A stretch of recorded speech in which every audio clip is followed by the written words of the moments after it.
I wasn't supposed to be at that church. I wasn't invited. I wasn't welcome. My name was scratched off the guest list with a blue ballpoint pen, literally.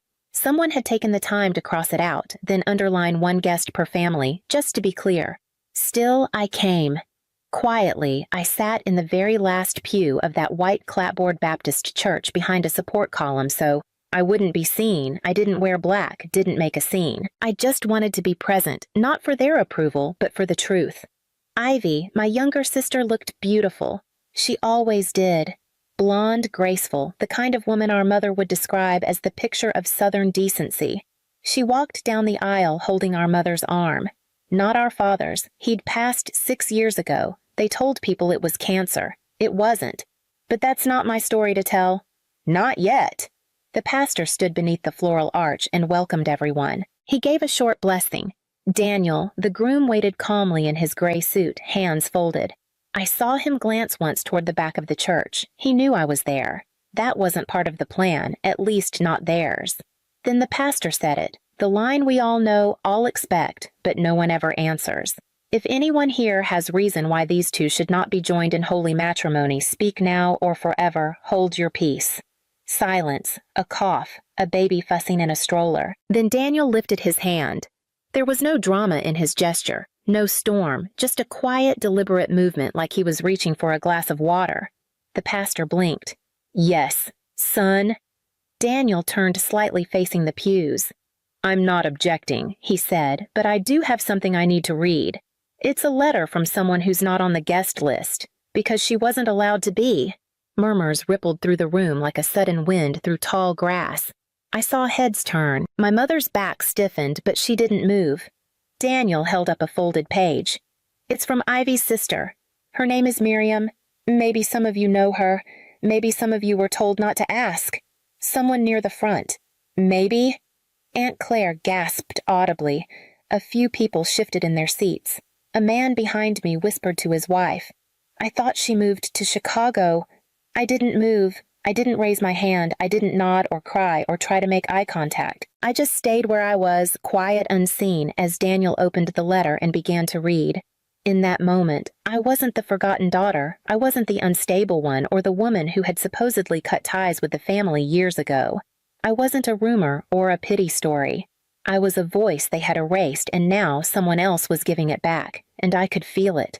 This wasn't just a wedding. This was a reckoning. There wasn't a single moment when they cut me out. No. Door slammed. No dramatic screaming or suitcase on the porch. It happened slowly, the way mold creeps through drywall. Quiet, certain, final. I was 25 when I called off my wedding. His name was Kyle. He was my mother's pride and joy, not because he loved me, but because he looked good in church photos. Tall, clean-shaven finance degree from Lexington. But he had a weakness for girls who weren't his fiancée. When I found out I did what I thought was brave, I left. My mother didn't think it was brave. She said, "You've humiliated this family. I had already sent out the announcements. What am I supposed to tell people?" I told her the truth. She said, the truth made her look bad. The days that followed felt hollow. Nobody came to check on me. No one from the family brought over soup or comfort. Even my sister Ivy, then just 20, didn't call. She texted once. I'm sorry, it didn't work out. Mom's really upset. That was it. By Thanksgiving that year, my name was no longer mentioned at the table. I found out from a friend that my mother told people I had taken a break from the family for mental health reasons I hadn't. I was working 50 hours a week, renting a room over a pharmacy, studying for my nursing license. But the story worked for her. It made me small, manageable. Then they started shifting things. At Ivy's college graduation, I made the drive from out of state. I bought her a silver bracelet and a card. I sat in the upper stands of the arena. Our mother saw me. We locked eyes. She didn't wave. Later, during the family photo, I was told politely by a cousin that the photographer was just doing the immediate household. The photo ended up in Ivy's holiday newsletter. No mention of me. No trace. Still, I kept sending cards. Birthdays, Christmas, little notes. Sometimes with a gift card tucked in. They were never acknowledged. Years later, I learned my mother would take them straight from the mailbox and throw them away. Sometimes she'd repackage the gifts and label them from someone else. Megan, our cousin Aunt Beth, the dog. There was a family reunion in 2017. I wasn't invited, but someone posted a picture online. Everyone was wearing matching shirts, Whitmore Strong, all together. Always under the photo, the caption read, "Every branch, every voice, nothing missing except me." When Dad died in 2010, I found out a week later from a second cousin I hadn't seen in years. I didn't get a call. I wasn't listed in the obituary. He had been the only one who called me quietly every Easter. He once sent me a book with a post-it that said, "You're still mine. They buried him without me." After that, I stopped sending cards. Not out of anger, but because it was clear I had been cut out of the story. They didn't just ignore me. They rewrote me, like a paragraph that didn't fit the theme of the family newsletter deleted and replaced with something shinier, easier to explain. But the problem with rewriting people is that sometimes they show up again with their own version of the truth, and sometimes someone else is willing to read it out loud. I didn't run away. I moved. I changed my name. I got a job. I started again. There's a difference. Some people disappear because they're lost. I disappeared because I was tired of fighting for a chair at a table where my name had already been scratched off the place card I went north. Rented a one-bedroom in Dayton, Ohio. Nothing fancy, but it had windows that caught the morning light and a coffee shop across the street that never asked questions. I worked long hours at a clinic, mostly urgent care, sprained ankles, fevers, worried parents. Some days, the work was all that reminded me I was still a person. I never told anyone where I was, not because I didn't want to be found, but because no one was looking. The only connection I kept was with my father's church. He had served as a deacon for nearly 20 years, and I knew they struggled after he passed. Every month, I sent a money order with no return address, signed only for the mission work in memory of J.W. They never knew it was me that felt safer, cleaner. And then years later came a patient I didn't expect. She came in pale, breathing shallow, a complication after a minor procedure. We stabilized her, kept her overnight, got her back on her feet. She was gracious, polite, and a little stubborn about the bill. She reminded me of someone Ivy actually, if Ivy had aged with softness. It was only later through the insurance paperwork that I saw her last name. Whitmore Daniel's mother. I said nothing. I didn't have to. A year passed, then one afternoon I saw him. He walked into the clinic with his mother for a follow-up. He didn't recognize me at first. I wore a mask, but my name tag said Dr. M. Whitman. Close enough. His eyes narrowed. Then he asked, "Did you ever live in Kentucky?" I nodded. "Do you know the Whitmore family I used to?" I said. He didn't press. Not then. But a week later he came back alone. "You're Ivy's sister, aren't you?" I didn't answer right away. I watched him closely, waiting for the look, the same one my mother wore when people mentioned me in public. But it didn't come. "I just want to understand," he said. "They never talk about you." Ivy changes the subject, but there's something missing in their story. I can feel it. I told him a little. Enough to explain, not enough to accuse. I didn't leave the family. I said, "I stayed quiet while they told people I had." He shook his head. "I figured it was something like that." That would have been the end of it if he hadn't come back again 2 weeks before the wedding. He waited for me outside the clinic holding a paper bag with 2 coffees. "I'm not asking you to show up. I know you're not welcome. But if there's something you need, said something they've buried, I can say it for you." That night I wrote the letter. It was short. No accusations, just facts. I told one story the day Ivy showed up at my door, scared and shaking months after starting college. I took her to a clinic across town. I waited in the parking lot. I held her hand. I never told a soul. Not even when my mother blamed me for influencing her. Not even when she called me a disgrace. At the end of the letter I wrote, "She didn't owe me thanks, but she doesn't get to forget me either." I folded the letter, sealed it in an envelope, and added something else. A small cardboard box filled with birthday cards. Some still in their original envelopes, some with faded ink. All signed the same way. To Ivy, love, always. Miriam, the envelope arrived exactly 2 weeks before the wedding. Cream-colored gold trim, expensive paper. Ivy always liked things that looked like they came from catalogs. My name was on the address label, but when I opened it, I saw the line scratched out. Literally scratched, not reprinted, just crossed off in blue pen. Beneath it, a handwritten note. 1 guest per family. Immediate members only. They had sent it out of obligation, or maybe as a message. You're not forgotten, just not wanted. I folded it and put it in the drawer right beside the box of birthday cards. I didn't tell Daniel I was coming. He never asked for confirmation, but I knew what he meant when he said, if you want your voice in the room, I'd let them control the story long enough. So I drove down early that morning, 3 hours on a quiet highway, the sun still soft across the cornfields. I parked 2 blocks away, changed into a simple gray dress, and walked in alone. No one noticed. The church hadn't changed, still white-paneled, still smelling faintly of varnish and lilies. I sat in the last pew behind a wide wooden column. I wasn't hiding, not exactly. Just placing myself where they wouldn't have to see me, and where I could still see everything. Guests filed in. I recognized a few faces from my past, thinner. Now, older, grayer. They smiled and laughed, hugging Ivy, complimenting her dress. She looked beautiful. Of course she did. She always knew how to look the part. Then came my mother. She walked down the aisle on Ivy's arm, chin high, face radiant. She didn't glance around the pews. She never did. If she couldn't control the room, she ignored it. Daniel stood at the altar, calm and composed. He glanced toward the back of the church just once and gave the slightest nod. That was all I needed. The music faded. The pastor welcomed everyone, opened with a prayer. Ivy beamed. Daniel smiled. It all looked so perfect. Then came the moment.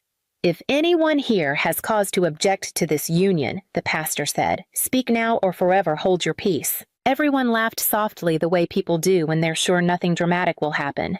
Daniel raised his hand. The laughter stopped. The pastor blinked. Yes. Daniel? Daniel stepped forward, not looking at Ivy, not looking at my mother, just at the guests. I don't object, he said, but I do have something I need to say. It won't take long. He pulled out a folded piece of paper from his jacket. My letter. This is from someone who isn't here today. Or rather, someone who was asked not to come. Ivy's sister Miriam. A few heads turned. A murmur passed through the room like the flutter of hymnals being closed too quickly. My mother went still. Some of you know her. Some of you were told not to ask about her. I did ask, and what I learned deserves to be heard. He unfolded the letter and read. No dramatics, no raised voice. Just words. My words delivered in the stillest moment of the ceremony. This isn't about blame, he read. This is about remembering what's real. Families aren't built from pictures or newsletters or tidy introductions. They're built from what we carry when no one is looking, when no one claps. The air in the room turned thick. Ivy didn't move. My mother did. She stood up abruptly, face tight. This is not part of the ceremony, she snapped. This is not her moment. Daniel paused, looked straight at her. You're right. It's not hers, it's mine. And I'm choosing to say thank you to someone who should have been thanked a long time ago. The room fell silent. Even the pastor said nothing. I sat in the back, quiet, unseen. But for the first time in years, I wasn't erased. Someone had spoken my name, and no one could unsay it. I stayed seated as Daniel folded the letter and tucked it back into his jacket pocket. He didn't say anything else. He didn't need to.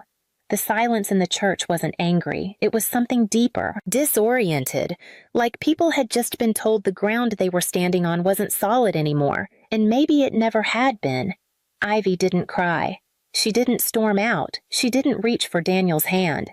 She just stood there still and blinking, like someone hearing their own name in a story they didn't know they were part of.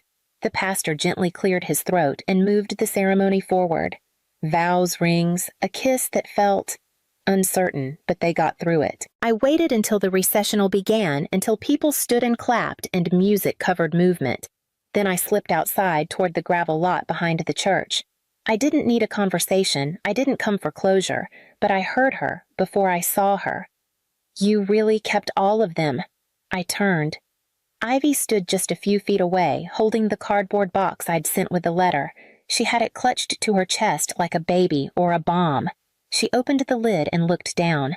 Dozens of envelopes, some yellowed with time. One still had a sticker from a pharmacy I used to live above. You kept sending these, she asked, even after. She didn't finish the sentence. Even after you never answered, I said for her. Yeah, I did. She looked up, and for the first time I saw something behind her eyes I hadn't seen since we were teenagers, the girl who once snuck into my room when it stormed at night, the one who borrowed my sweaters and never gave them back.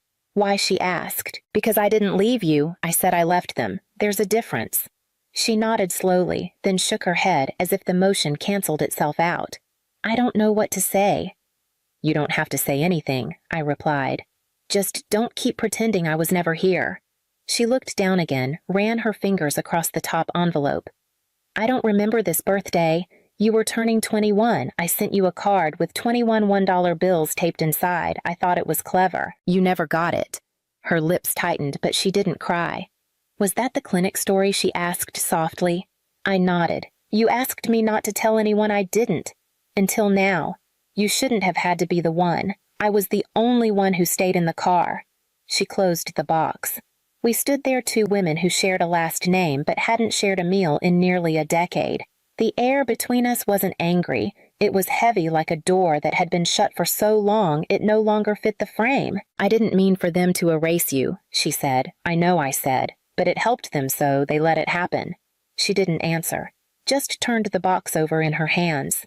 I'm not asking you to fix anything, I said. I'm not even asking you to believe everything I've said. But you've got the cards now. You've got the dates, the handwriting. It's all there. She looked at me. Really looked. I can't promise anything, she whispered. I'm not here for promises, I replied. Just truth, that's all. She nodded once. Then she walked back toward the church, and for the first time in years, she didn't look over her shoulder. But I knew she'd read every word. I didn't stay for the reception. I slipped out the side door of the church just before the rice and the photos and the cake cutting. No one stopped me. No one called after me. And for the first time, that didn't hurt. It felt like peace. I walked to my car, same way I came alone. Steady. On the way out, I passed the guest book table where people had left cards and scribbled congratulations in silver pen. I paused, reached into my bag and placed something beside the bouquet of white hydrangeas, a framed photograph from 1998. It was one of the few family pictures where all four of us were smiling. Mom, Dad, Ivy, and me at a county fair standing in front of a giant stuffed bear. None of us won. The original photo had been trimmed years ago. My corner, the part with me, had been cut cleanly away. I'd found it in a drawer at my mother's house the last time I was allowed inside. But I still had the missing piece. I'd kept it like I kept everything else that morning before the ceremony. I'd taped it back in. Not perfectly. The edges didn't quite match, but it was whole again. On the back, I'd written in small, even handwriting, I still remember where I stood. I didn't expect anyone to frame it or even keep it, but I left it anyway. Some things deserve to be seen, even if only once. Later that week, I got an envelope in the mail. No return address, but I knew the handwriting. Inside was a single note written in Ivy's careful, slanted print. From now on, I won't let them tell it wrong again. That was it. No apology, no explanation. Just 7 words. It was more than I ever expected, and exactly enough. I placed it in the box with the birthday cards, the ones with the ink fading and corners curling, but still signed the same way year after year. To Ivy, love always, Miriam. I didn't keep them out of bitterness. I didn't hold on to them because I needed proof. I kept them because they were real, because I had been real. They had told the story without me for so long, told it to neighbors, to cousins, to strangers, at weddings and funerals, a version of the truth that was easier to carry. But now, the real story had been spoken. Not loudly, not cruelly, just clearly. And once something's been spoken, you can't take it back. I didn't come to ruin a wedding. I came so they'd never again be able to pretend I wasn't part of it.